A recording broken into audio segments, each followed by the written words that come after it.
This is the Jerry Callahan Show.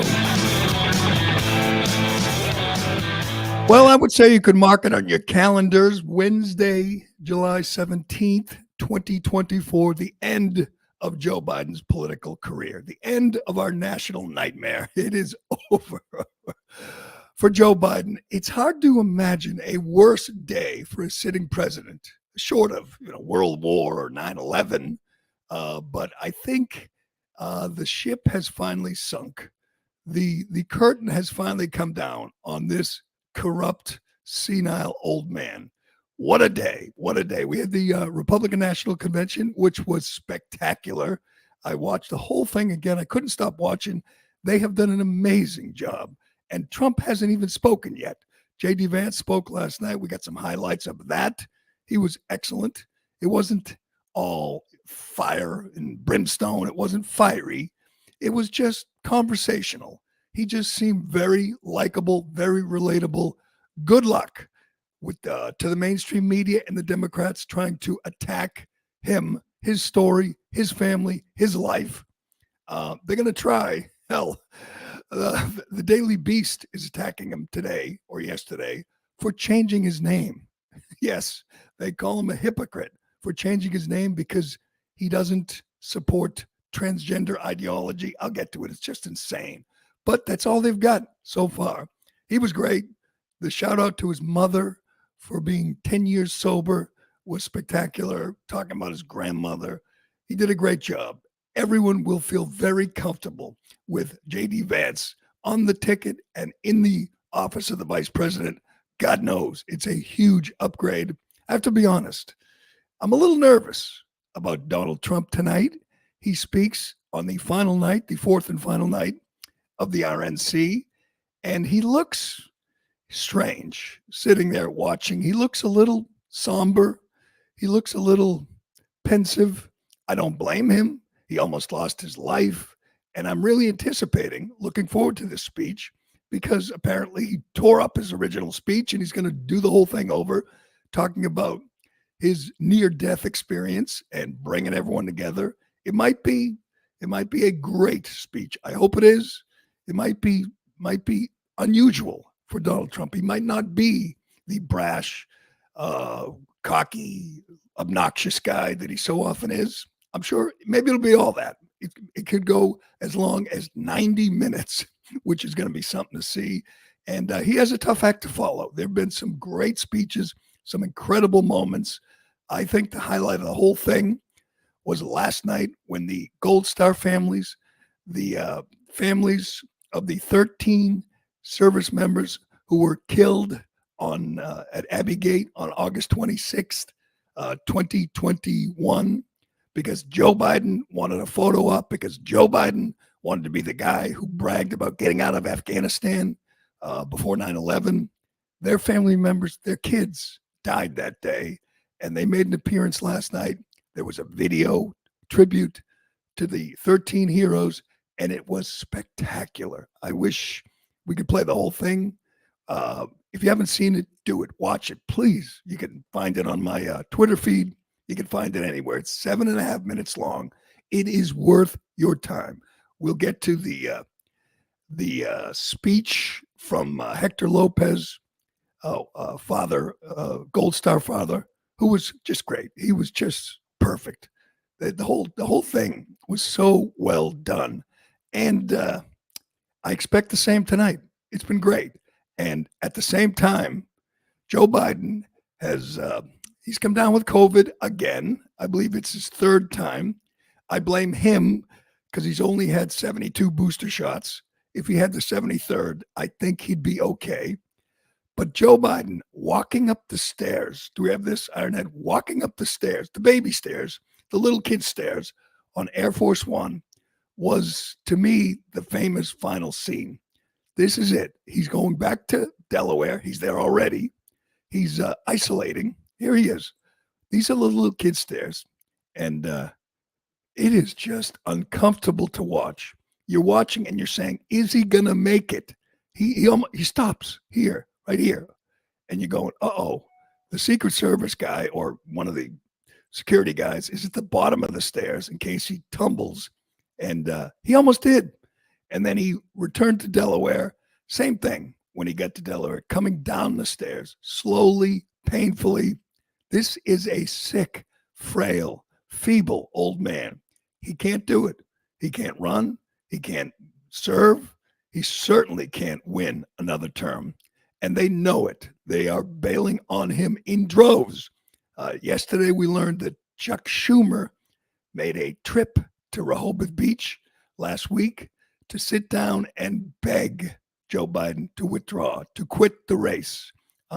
Adam Schiff, perhaps the biggest snake in the Democratic caucus, is begging Joe Biden to quit the race because they feel like he's going to cost them all.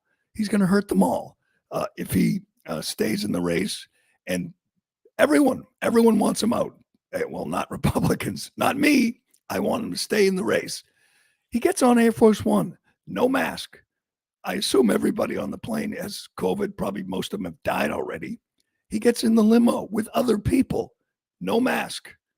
What is he doing here? This is reckless. This is selfish.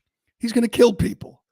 COVID, as we know, is not a big deal in this day and age. When you hear somebody, a friend of mine had COVID the other day, she didn't do anything. She just, said she felt a little sick, had a cold. She was fine in 3 days. Nobody cared, except if you're elderly, except if you're sickly. This is the kind of person who has to worry about COVID. This is the kind of person COVID really takes a toll on. I don't know if he's going to survive COVID. I know he's not going to survive this campaign season. He's done. It's over. And it was stark yesterday. The contrast, the difference between Trump, Vance, and Biden, Harris is just overwhelming. Check this poll out. This poll is amazing. I'm reading from the New York Times. Nearly 2/3 of Democrats said President Biden should step aside and allow his party to select a new nominee, according to a new poll from the Associated Press. A survey found that 70% of Americans, nearly half of Democrats, said they were not confident that Biden had the mental capacity to be president. This is a marked increase from February, when only 1/3 of Democrats had lost confidence in his abilities. 65% of Democrats say he should withdraw. That's almost 2 in 3 Democrats want him out. And they don't even care who the replacement is. They don't even care how difficult it is to choose a new nominee. They're asking Josh Shapiro, the Pennsylvania governor, and a young guy, smart guy, he would be a pretty good candidate, to join Kamala Harris on the ticket. Shapiro's too smart for that. He's not going to say, yeah, I'll be a sacrificial lamb. I'll join the ticket, get crushed in November. Why would he do that? He's governor of Pennsylvania. He's a viable candidate in 4 years, in 8 years. He's too smart. And also, he's Jewish, which means the squad will never support him. The rabid pro-Hamas wing of the party will never support him. He can't do it. You can't keep this. This is the greatest meme ever. If you haven't seen it, check this out. Joe Biden, someone, this is so funny. Joe Biden, when he recovers from COVID, and it's Biden's face on the famous, iconic Trump photo, Biden fist in the air and a pride flag in place of the American flag. That is so good. Whoever made that, man, that is some quality meme making there. But while Joe Biden was struggling to climb the stairs of Air Force One, the Republican convention was in just kicking ass. It really was. It was really good last night. And I have to say, they just ripped the flesh off the bones of that cadaver right there. They just destroyed Joe Biden. I'm going to say, and there's a Trump, this is an actual Trump Vance press release saying the vice presidential debate is on hold because they don't know who will be the candidate and they don't want to overlook anybody. They say it will be unfair to Gavin Newsom, J.B. Pritzker, Gretchen Whitmer, or whoever Kamala Harris picks as a running mate. So they don't want to commit to a vice presidential debate because they don't know who will be on the ticket with Kamala Harris. Couldn't happen to a nicer guy. Joe Biden, as we know, is a piece of garbage, and that was never more obvious than last night when the everybody who took the stage just illuminated what a just a terrible president we have right now. Let's get to the Gold Star families. I want to play this because it's so good. We've talked about it for 3 years. And it's still hard to believe. Joe Biden got these kids killed. Yes, kids. I believe at least 5 of them were 20 and younger. And they're dead because of Biden's decision to withdraw hastily from Afghanistan. And to this day, Joe Biden has never said their names. Kamala Harris has never said their names. Forget meeting them. Forget apologizing to them, calling them, writing them a nice letter. He has never said, he does not give a damn about these 13 heroes. They mean nothing to him. Just like the people we heard the night before, the people killed by illegal aliens, he cares nothing for them. They're collateral damage. And no one even mentions that a couple days after the bomber killed 13 service members, and by the way, 170 civilians, wounded 45 soldiers and Marines. They don't even mention that. A couple days later, we hit a family of 10 with a drone, 7 children killed because Joe Biden wanted another photo, wanted to save face. Said, "Oh yeah, we got one of the terrorists." It was a mistake. They killed 10 people, innocent people, and that was Joe Biden's decision. And no one even mentions it. But let's get to these people because they're amazing. They come out after this tribute. There's not a dry eye in the house. It is just beyond emotional. It is intense. It is heartbreaking. So they're up on stage. I don't know, there's 7 or 8 families. They're not all there, but they say all their names. And then the crowd just starts joining in and saying their names. Again, Joe Biden couldn't be bothered to say their names. Joe Biden was looking at his watch when these heroes came home in caskets. He was talking about his son, Bo, when he met with the families at the air base. He was talking about his own son, who died of a brain tumor 6 years after he came home from Iraq. He was, whatever he was, 46 or something like that. These kids were 19, 18, 20, blown up, killed, dead because of this incredible mistake by Joe Biden. A thing, by the way, he called a tremendous success. He called it a tremendous success. These people have to live with that, knowing the president got their kids killed, and he called it a success. Let's go back to the speech because it was amazing. I want to play a minute or two of this. I think this was the highlight. It's been 3 great nights for the RNC, but this was just amazing. Go ahead. When Hunter and the other service members' bodies were returned to the U.S. in Dover, Delaware, Joe Biden met the plane, but he made the occasion more about his son, lost to cancer, than our sons and daughters lost on his watch. Worse than that, he has never said their names out loud. And during last month's debate, he claimed no service members have died during his administration.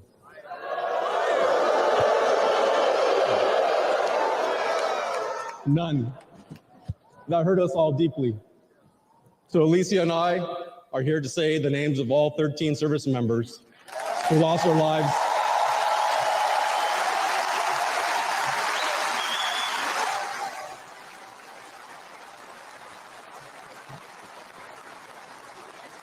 all 13 service members who lost their lives at Abbey Gate. David Espinoza.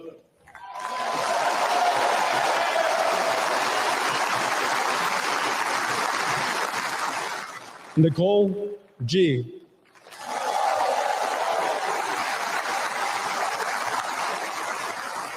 Taylor Hoover.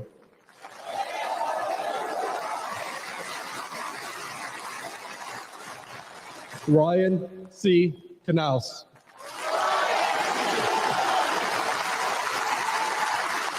Riley McCollum.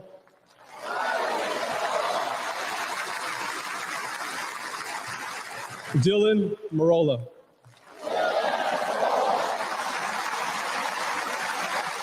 Kareem Nakui. Dagan Page.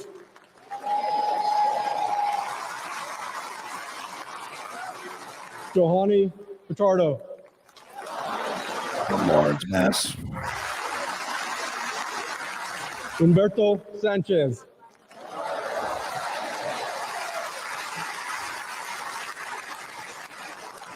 Jared Schmitz.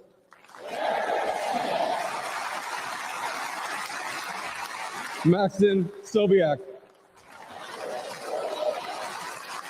And my son, Hunter Lopez.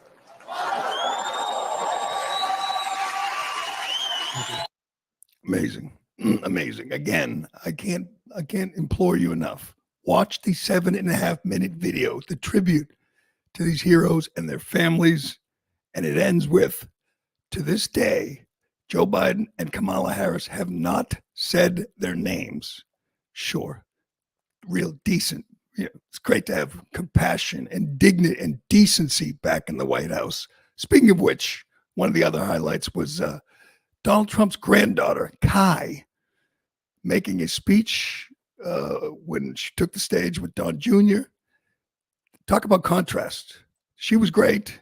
Joe Biden has not even acknowledged or barely acknowledged the existence of his youngest granddaughter.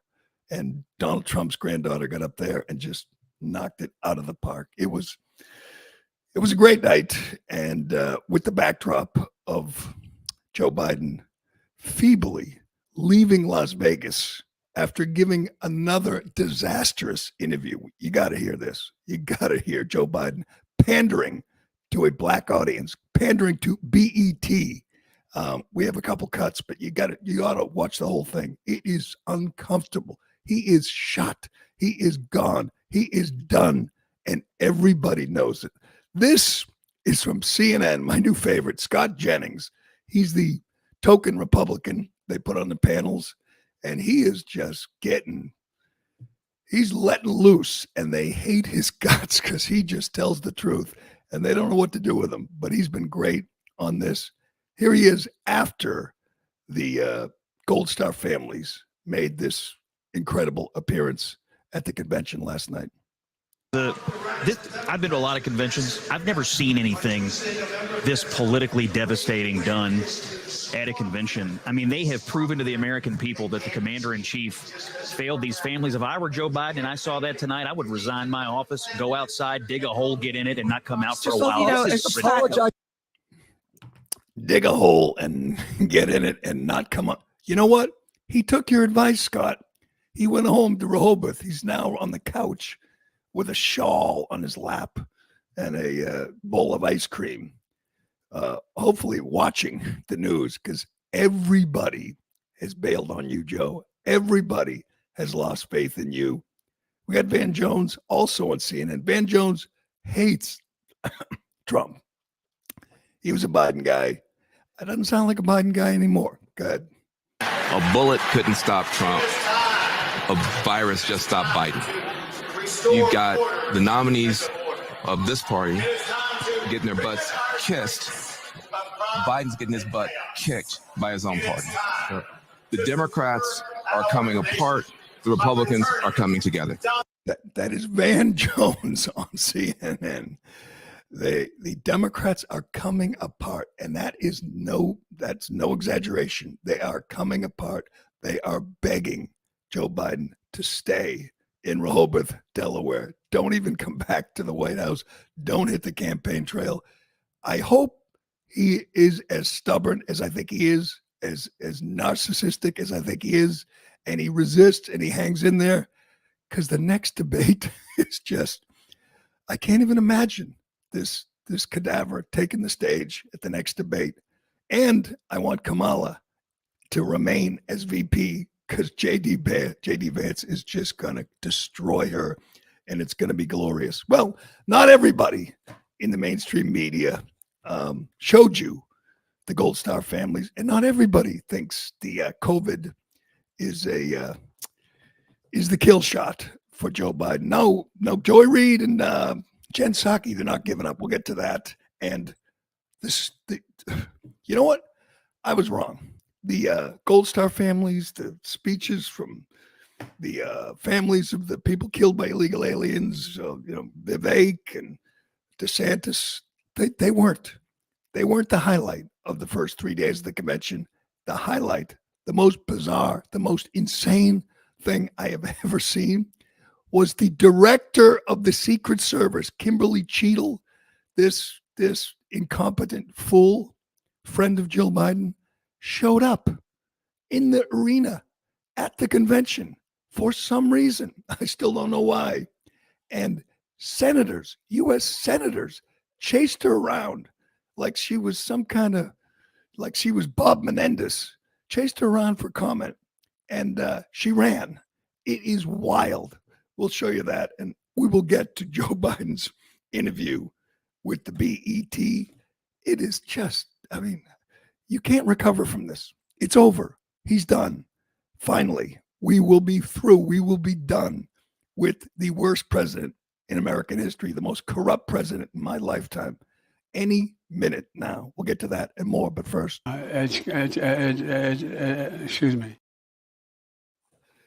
Is there anything more bizarre than the conspiracy theories that Trump doesn't really have a wounded ear? That he somehow, what was Ari Melber say on MSNBC, that it's a prop, the Band-Aid, a prop? It looks ridiculous. You think Trump wants that thing on his ear? You might, maybe he could have a smaller bandage, but they think he's, I don't know, exaggerating. They think he's using that for sympathy. Really? Donald Trump? He cares about his appearance a lot. I don't think he wants that thing there. We saw the ear up close. It's bloodied. It's damaged. He might have lost part of his ear. I believe Ronnie Jackson, the congressman, the former White House physician, said he lost part of his ear. Not good enough for these lunatics. Michael Steele, who has lost his mind, former head of the RNC, now just a Democrat hack on MSNBC, is demanding medical records to prove he's actually injured. They don't care about Joe Biden's medical records or his Parkinson's or his cognitive state, but they want to know just the exact injury Trump has to his ear. They're not going to get it. And this is Joy Reid, perhaps the most unhinged, deranged, insane person who's still on the air. She's on the air every night. She's at the convention and she does her show. It's just absolute insanity every night. But then she posts videos where I'm telling you, she shouldn't be, taken off the air. She should be institutionalized. She is absolutely out of her mind. She makes Keith Olbermann, she makes De Niro seem stable. She's just completely gone, this woman. Listen to this. Go ahead. We still don't know for sure whether Donald Trump was hit by a bullet, whether he was hit by glass fragments, whether he was hit by shrapnel. We don't have those details. We actually have no details from his physician, even though this man is still a Secret Service protected, and presidential candidate. We know almost nothing. Why? Why don't we know that much? We know that 3 people were shot. 1 person, unfortunately, was killed at the rally. We don't know where they were sitting or standing relative to him. We don't know why, for 9 full seconds, Donald Trump was allowed to stand back up during an active shooter situation, even though they, at that point, had said the shooter was down. How would they know? Would they have known if there were more shooters or not? Nobody knew that there could have been 5 shooters for all they knew. Yet they allowed him to stand up in the middle of that, crisis and pose for a photo. Fire her. Fist pump the air so he could get the iconic photo. And then they allowed him to stand up again outside of the SUV instead of just shoving him into the SUV. That seems really unusual. What is the actual injury to Donald Trump's ear that's under that bandage? Shouldn't we know that by now? It's weird. And there doesn't care that an active shooter was allowed within 130 yards of the former president, that a 20-year-old psychopath was allowed to climb a building, get on a roof, and shoot the former president and kill a supporter of Donald Trump. Doesn't care about that. Doesn't want answers from the Secret Service about that, about Thomas Crooks. She wants answers about his ear. Just exactly how many stitches did he get? That's what she wants to know. You know why? Because they can't stand the fact that this was an amazing moment for Trump. He survived. As Van Jones said, he survived a bullet, and Joe Biden might not survive COVID. They can't stand the fact that this photo is absolutely iconic, and it's everywhere. It's on big banners at the convention. There's people in the media begging other media outlets to not use that photo. They don't like it. They think it's helping Trump, because it is, because Trump survived. And they can't stand that. They just can't stand the fact that they came within a quarter of an inch of losing Orange Hitler.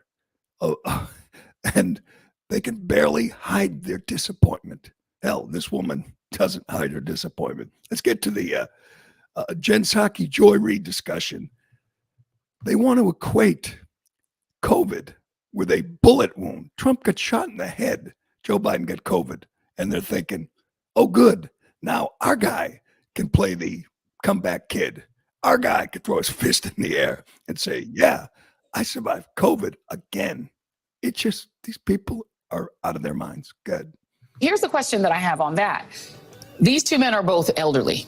Donald Trump is an elderly man who, for whatever reason, was given 9 seconds to take a iconic photo op during an active shooter situation. Weird situation. We'll figure that out one day. But his survival of that and bouncing right back and going right to his convention is being conveyed in the media world as a sign of strength. This current president of the United States is 81 years old and has COVID. Should he be fine in a couple of days? Doesn't that convey exactly the same thing? That he's strong enough, older than Trump, to have gotten something that used to really be fatal to people his age. So if he does fine out of it and comes back and is able to do rallies, isn't that exactly the same? I mean, it's not exactly the same. It's not the same incident, but it's an elderly man coming through out of an illness. She needs to be fired immediately. She can't hide it. She is so disappointed. He lived. Joy, sorry, your guy is a feeble, frail old man who might not survive COVID. Let's be honest. There's a real danger here. Donald Trump survived, and she hates him for it. She hates Thomas Crooks for missing. That's what she hates. Just despicable people. And they thought Joe Scarborough couldn't be trusted, that Joe Scarborough couldn't be on the air Monday because he might say something regrettable. And if they put this psycho on every night in prime time, she's at the convention saying these things. It's amazing, truly amazing. That's your mainstream media right there. They are so disappointed. All right, we got to get to JD Vance. He was great. And Joe Biden, he was not great. It is just, it's sad. I'm getting to the sadness phase of this. Joe Biden is a sad, pathetic old man. And if he weren't such a rotten human being, I would feel sorry for him. I don't. It's impossible to feel sorry for him or Jill. And we'll get to the most incredible moment in the convention hall last night when actual U.S. senators chased down the Secret Service director demanding answers. Good for them. It's what they should have done. That's what they should do every day. We have more details and more questions about the shooting. It's just mind-boggling. It's impossible to get your mind around what they allowed to happen in Butler, Pennsylvania at 6 o'clock on Saturday night. We'll get to that more, but first. Excuse me.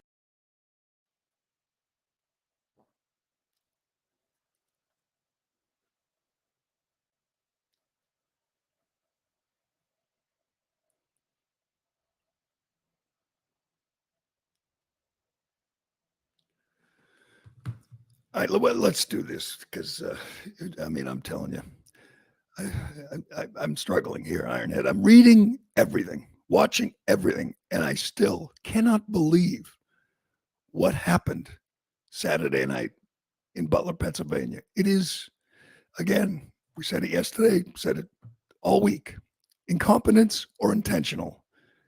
We could be looking at, I'm not overstating this, the biggest scandal in American history. We could be looking at the plot to take out the 45th and likely the 47th president. That's not like totally crazy. That's a real possibility. People are saying it. You see it on social media, and they're saying it for good reason. We learned yesterday from this person, Kimberly Cheadles, the patronage hire, who is the head of the Secret Service, who's devoted to making it a diverse Secret Service. That's her top priority, not protecting people, making sure we have a diverse Secret Service, as we saw on Saturday. She held a call with senators yesterday and apparently just stonewalled, said nothing, took no responsibility, blamed the local police. By the way, that is pretty remarkable. The Secret Service blaming local cops who are on detail because a former president, got shot in the head. I'm sorry. I don't know everything about the Secret Service, but I know they have one job: protect the protectee, protect Donald Trump. And they failed. And we came within a quarter of inch of him losing his life, going into absolute crisis in this country. And this person is responsible. And she's literally running away from elected officials who are demanding answers. We learned, and this is just mind-boggling, they knew they had eyes on Thomas Crooks for over an hour. There's video of him walking around that building that he eventually climbed. We knew he was a threat at 5:51. They knew, not the local cops, not the security guards. The Secret Service knew there was a man with a gun within range of the president at 5:51. Donald Trump got shot at 6:11. That's 20 minutes. He was on stage for 8 minutes, and they knew a guy with a gun was within range. Can anybody come up with a innocent explanation for why they didn't take Trump off the stage, for why they allowed Trump to take the stage? Hell, you could have delayed the speech a half an hour, 20 minutes, and taken this kid out. Why? That's the only question. Not the only question, but that's the first question. They're going to force her to testify next week, Monday, before Congress. Excuse me, Ms. Cheadle, why was Donald Trump allowed to take the stage? What's the answer? Anybody? What's the answer to that question? Because we didn't think the guy with the gun, the guy with the rifle on the roof was a real threat? There is no answer. No good answer. It's mind-boggling. It's infuriating. Trump almost died. Trump got hit with a bullet from a sniper, and they knew he was there. They knew. Hell, you could see it. I mean, watch the video. He's on the roof. It took people in the crowd yelling, he's got a gun, for them to I was going to say to take him out. That's not why they took him out. They took him out because he shot the president. They waited till he aimed and fired. He was roaming around for an hour carrying a rangefinder, like a golf course rangefinder. Why do you have one of those if you're not on the golf course? He had the rifle somewhere else, walking around, finally grabs his gun, climbs the roof, takes a shot, and they finally take him out. After he kills Corey Compatore, after he hits the president in the ear. And here is Cheadle, for some reason, roaming the halls of the convention last night, and Senators Barrasso and Blackburn chasing after, demanding answers in the concourse of the arena. Just the wildest thing I've ever seen. Play this. This is exactly what you were doing today. This on the call. was an assassination attempt. You owe the people answers. You owe President Trump answers.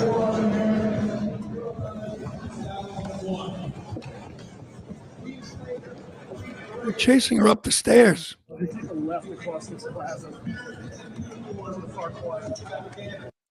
Well, why is she still employed?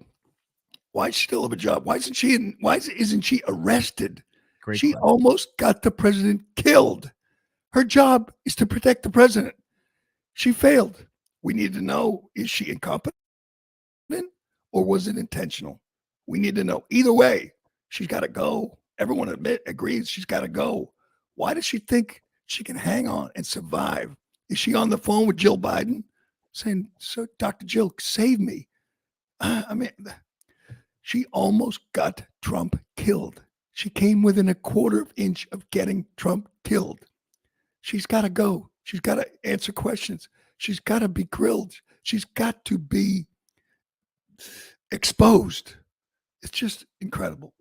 We learned a whole bunch more. There's people working on this story, man. We learned finally that Thomas Crooks posted something on social media, a gamer site called Steam, on July 13th.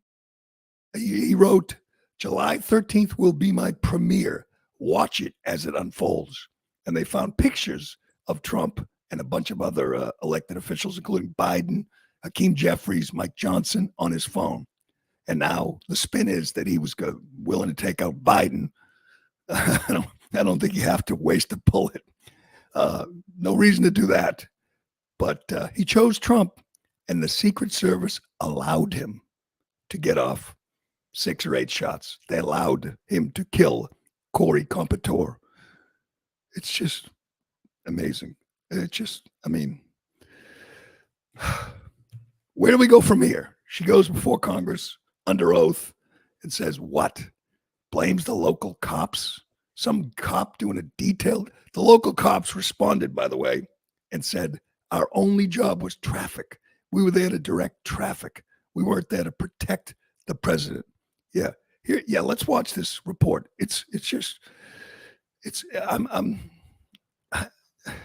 I'm at a loss. I'm leaning towards Alex Jones territory. I really am. I'm leaning towards they wanted this to happen. It's the most logical explanation. They wanted this to happen. Play this. What prompted me to post and on the social media platform last night, and of course, obviously talk to you today, is that our local Butler Township Police, their duties that were assigned to them, and we have an operational plan that details all that, were strictly traffic detailed. They were not required or not detailed to any security detail related to the event. It's strictly traffic to help people coming in and out of the event. If there is an emergency, those type of things. We saw the number of people, the number of cars at the event. And I was so frustrated and quite frankly hit my limit again last night when I saw, again, Secret Service says it was the responsibility of the local police department. That's absolutely not correct. Yeah, the local police department is not the entity in charge of the safety and protection of a president or a former president.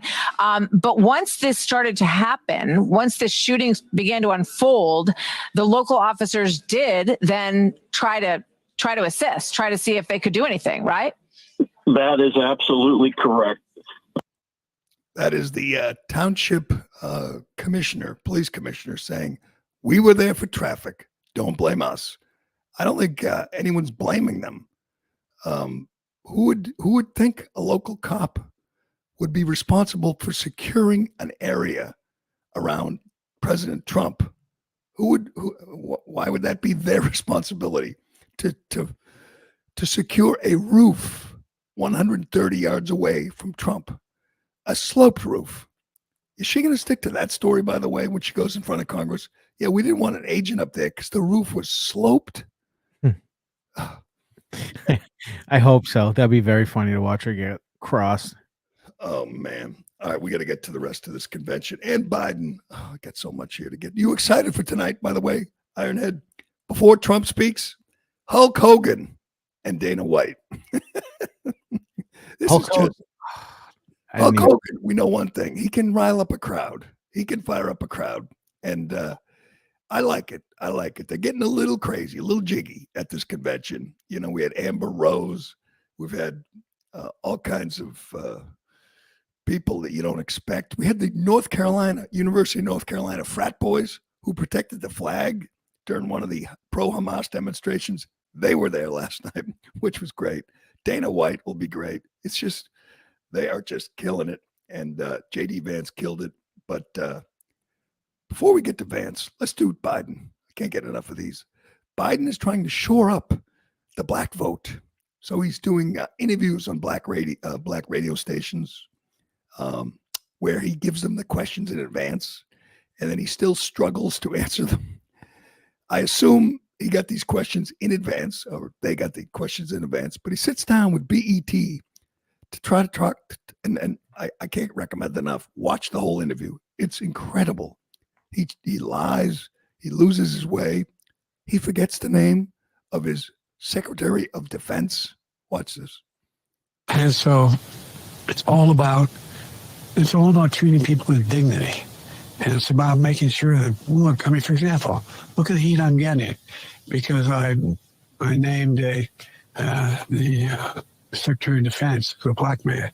I named Ketanji Brown. I mean, because of the people I've named.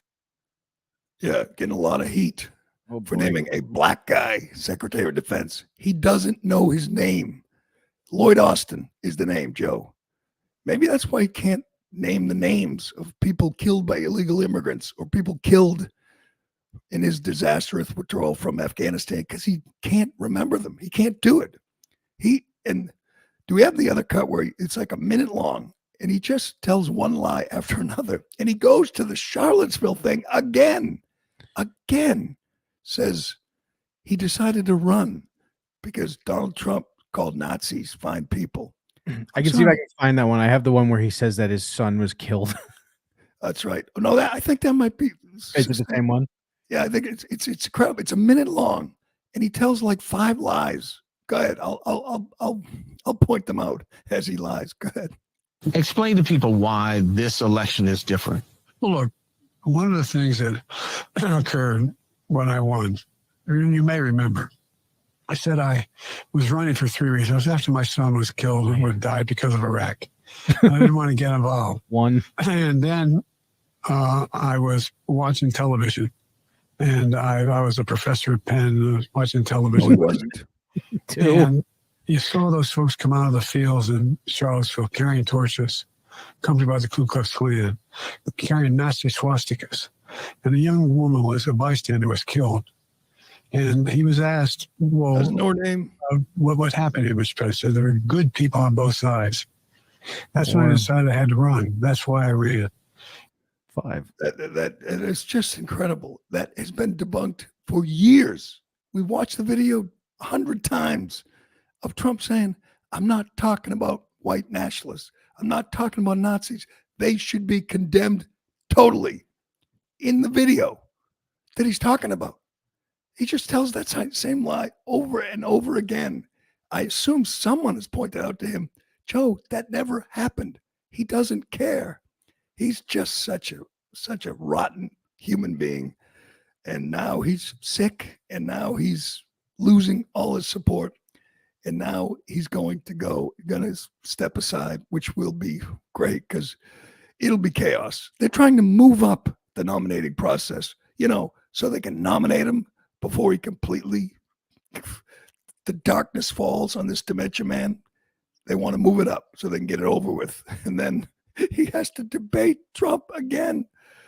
Or maybe he won't. Maybe he'll just say, I got COVID again. Can't do it. All right. To J.D. Vance. I love this pick. Absolutely love it. He wasn't, again, all fiery and screaming. And he wasn't Matt Gaetz. But he was just so relatable and likable last night. He is going to help in the Rust Belt. He's going to help in Michigan and Ohio State. And Ohio State, yeah. He mentioned Ohio State, and they start cheering, and he says, hey, don't forget, we have to win Michigan too. In Wisconsin, in Pennsylvania. That's why he's on the ticket, and I think it is a great choice. We've already gone over the idea that he used to hate Trump. He changed his mind. Good. I like that. He watched Trump in action for 4 years. He watched Biden in action for 3.5 years, and he came around. He's a Trump guy. He's a MAGA guy, and his story is incredible. Last night, he talked about it. Last night, he talked about his grandmother, Mama, whatever. Vance, that's why he's Vance. I just want to read a little of this before we get to Vance, because it's amazing. I'm waiting. Here's what's going to happen the next few days. The New York Times is right now going through Hillbilly Elegy. His book, bestseller, became a movie, incredible story. They're going through that right now, and they're going to come out with a piece, I predict, any minute now, saying, ooh, this doesn't check out. When he was 6 years old, he said he moved here. He didn't actually move there. When he was 10 years old, he got this wrong. It wasn't whatever. They're gonna try to say the story isn't real. They're gonna try to paint him as, Joe Biden, as a liar and a plagiarist. You watch. That will happen. But so far, they got nothing. This was amazing. This is on the Daily Beast yesterday. It's almost hard to believe it's real. Donald Trump's newly announced running mate, J.D. Vance, is facing allegations of hypocrisy for having changed his name, but opposing rights for transgender people. They wrote that. The Ohio senator and Hillbilly Elegy author has been consistently conservative on transgender issues, including introducing a bill which would remove X as an option on passports for gender identity and an attempt to criminalize providing hormones and gender-affirming surgery to minors. Yeah, you go with that, media. Go with that. Criticizing him for not wanting doctors to mutilate and sterilize children. Great idea. Critics highlighted a little-known part of his biography, that Vance chose to change his surname while at Yale, which they said made his opposition to allowing minors to transition a double standard. I can't even read this. He's been open about his troubled childhood, making it the core of his narrative. But less notice is how he made his own decision about how to be addressed, changing his name from James Hamill to J.D. Vance. He changed his name to his grandmother's name because his grandmother raised him. He had 3 last names by the time he was like 8 years old because his mother was very troubled. His father was nowhere to be found. His mother got remarried. He took that guy's name. That guy left. His mother was an addict, an alcoholic. His grandmother raised him, so he took his grandmother's name. And they want you to believe that's hypocritical. They go through it. His mother married twice, remarried twice. Her third husband, Hamill, adopted her son, James. He became James Hamill. That guy left. His grandmother raised him, so he used her name. What the hell does that have to do with not allowing the sterilization and mutilization of children and not allowing the ridiculous gender neutral X on passports. And they call all these, transgender activists to point out what a hypocrite he is. And they go through like threads on Reddit from transgender people calling him a hypocrite for changing his name to honor his grandmother, who he talked about last night. It was hysterical. He mentioned that his grandmother was devout Christian, a great woman, but she kept after she died, they found 19 loaded handguns around her house. She kept them everywhere. And she said she didn't want to be too careful. She had to be ready. Someone broke in. But I would say the highlight was when he called out his mother, who was in the audience sitting with Mike Johnson. And I didn't know this. His mother, famously in the movie, in the book, was an addict, an alcoholic, not a good mother. But I didn't know this. She's been clean and sober for 10 years. Listen to this. And I'm proud to say that tonight my mom is here, 10 years clean and sober. I love you, Mom.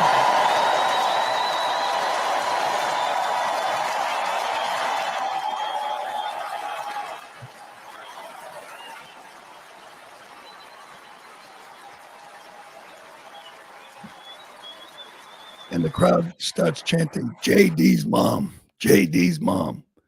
Good luck coming after this guy. He was great. He is great. He was up this morning giving another speech at some breakfast. No notes, no teleprompter, just talking. He just seems so normal, so relatable. His wife took the stage before him.